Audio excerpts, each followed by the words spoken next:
चौकीदार की तो पर चौकीदार पूरे देश में लगातार हमला बोल रहा है। इस बीच बीजेपी और कांग्रेस के बीच चौकीदार चोर और जमकर तीखे वार किए जा रहे हैं। मुख्यमंत्री अशोक गहलोत ने प्रधानमंत्री नरेंद्र मोदी पर जमकर निशाना साधा। उन्होंने कहा कि भाजपा सरकार में प्रधानमंत्री नरेंद्र मोदी पूरी तरीके से फेल साबित हो रहे हैं। उन्होंने बीजेपी पर जमकर निशाना साधते हुए कहा कि बीजेपी के लोग पूरी तरीके से हवा में उड़ रहे हैं और इस चुनाव में जनता बीजेपी को सबक सिखाएगी।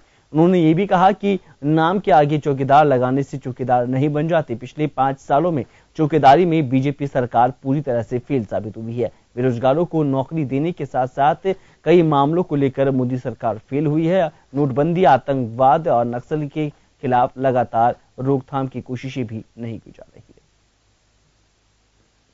चौकीदारी का काम जो चौकीदारी करना था उसमें मोदी जी पूरी तरह असफल हुए हैं। इसीलिए ये तमाम जो योजनाएं थी काला धन आने की, चौकीदार फेल।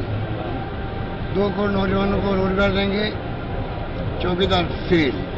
महंगाई कम करेंगे, चौकीदार फेल। और आतंकवाद को खत्म कर देंगे, नक्सलवाद को खत्म करेंगे नोटबंदी के माध्यम से, पूरी तरह चौकीदार फेल हो गए। तो चौकीदार किस क्षेत्र में कामयाब हुए उनको बताना चाहिए। आईपीएल मैच के दौरान एसएमएस स्टेडियम पहुंचे सीएम अशोक गहलोत ने राज्यपाल कल्याण सिंह के बयान को लेकर भी कहा कि राज्यपाल महोदय का मैं पूरी तरीके से सम्मान करता हूं, लेकिन राज्यपाल का पद संवैधानिक है, इसलिए राज्यपाल का राजनीति से दूर रहना चाहिए। लेकिन यह दुर्भाग्यपूर्ण है कि राज्यपाल ने इस तरह का बयान दिया है। राज्यपाल के पद पर होकर उन्हें इस तरह का बयान शोभा नहीं देता। राज्यपाल कल्याण सिंह ने प्रधानमंत्री नरेंद्र मोदी के लिए कहा कि इस बार भी प्रधानमंत्री नरेंद्र मोदी ही देश के प्रधानमंत्री बनेंगे। राज्यपाल महोदय का हम व्यक्तिगत रूप से बहुत सम्मान करते हैं, बहुत ही वो बुजुर्ग हैं, हमारे दिल में बहुत बड़ा सम्मान है। परंतु जिस प्रकार से उन्होंने कहा कि हम सब बीजेपी कार्यकर्ता है, मोदी जी को वापस प्रधानमंत्री बनाना है, वो बनेंगे। मैं समझता हूँ ये महामहिम राज्यपाल महोदय के मुंह से सबने निकलने चाहिए थे, क्योंकि राज्यपाल का जो पद है वो इन सब बातों से हटके है। उसके बावजूद भी पता नहीं किस कारण से, किस दबाव में, किन कारणों से राज्यपाल महोदय ने ये कमेंट किए हैं। मैं समझता हूँ ये किसी रूप में उचित नहीं कहा जा सकता। इस दौरान अशोक गहलोत ने जोधपुर में भी क्रिकेट की संभावनाओं पर कहा कि आने वाले दिनों में भी यहां आईपीएल मैच हो सकते हैं।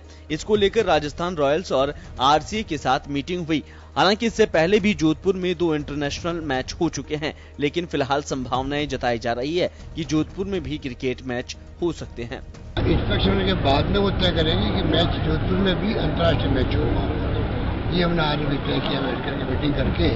मुझे उम्मीद है कि जल्दी वो टीम आएगी, जोधपुर के अंदर भी मैच संभव हो, क्योंकि जोधपुर वासियों की और जोधपुर संभाग के लोगों की बहुत हार्दिक इच्छा है कि हमारे यहाँ भी अंतर्राष्ट्रीय मैच होने चाहिए। 2 मैच पहले अंतर्राष्ट्रीय हो चुके हैं वहाँ पर। मुझे उम्मीद है कि जल्दी ही वहाँ पे भी आने वाले वक्त के अंदर आईपीएल भी और अन्य भी, आईपीएल के अलावा भी कोई मैच अंतर्राष्ट्रीय मैच में हो, ये मैं उम्मीद करता हूँ। इसके अलावा राहुल गांधी के दौरे को लेकर अशोक गहलोत ने कहा कि कांग्रेस की चुनावी तैयारियां तेजी से आगे बढ़ रही हैं। इसी कड़ी में राहुल गांधी जयपुर आ रहे हैं। आने वाले समय में बीजेपी की ड्रामेबाजी पूरे देश के सामने आएगी, क्योंकि जिस तरह से बीजेपी लगातार झूठ बोल रही है तो उसकी पोल खुलने निश्चित है। ब्यूरो रिपोर्ट, जन टीवी न्यूज।